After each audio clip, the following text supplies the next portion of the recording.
எல்லா புகழும் முருகருக்கே. இனி நம்ம முருகனையும் வாராகி அம்மனையும் தொடர்ச்சியாக வழிபட போகிறோம்.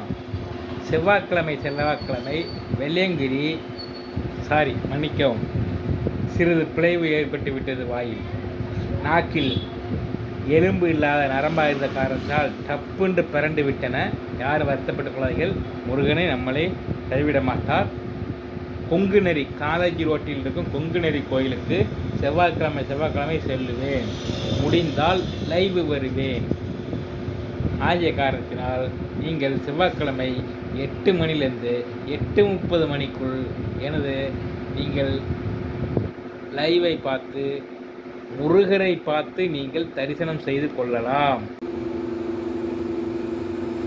இதோ முருகர் நமக்கு அற்புதமாக எந்த கோலத்தில் எவ்வளவு பிரகாசமாக நமக்கு காட்சி அளிக்கிறார் என்று பாருங்கள்.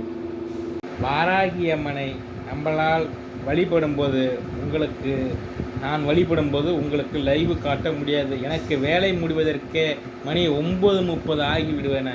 ஆகிய காரணத்தால் அதுக்கு பின்பு நான் போய் கைகால் மூஞ்சி கழுவி நான் தரிசனத்துக்கு போகும்போது 10 மணி ஆகிவிடுவேன். கடைசி நிலைக்கு வர காரணத்தினால் நான் அங்கிருந்து லைவ் வர முடியாது. அதனால் வாராகி அம்மனை வழிபடும் போது நான் உங்கள் இடத்துல லைவுக்கு வர முடியாது. என்னை மன்னித்துக் கொள்ளுங்கள். முருகனை கட்டாயம் வாய்ப்பு கிடைத்தால் லைவ் வருகிறேன். நீங்கள் வீட்டில் இருந்தபடியே நமது வீடியோவை பார்த்து முருகரை தரிசனம் செய்து நீங்கள் வழிபடுங்கள். செவ்வாய்க்கிழமை கட்டாயம் முருகனிடம் நான் உங்களிடத்துக்கு லைவ் வருவேன். எல்லோரும் எனது வீடியோவை ஒரு சப்ஸ்கிரைப் பண்ணுங்கள், லைக் பண்ணுங்கள், கமெண்ட் பண்ணுங்கள், ஷேர் பண்ணுங்கள். ரொம்ப முருகனை நம்பி அடிமட்டத்துக்கு வந்துட்டேன். முருகனை நம்மளே வாழ வைப்பார்.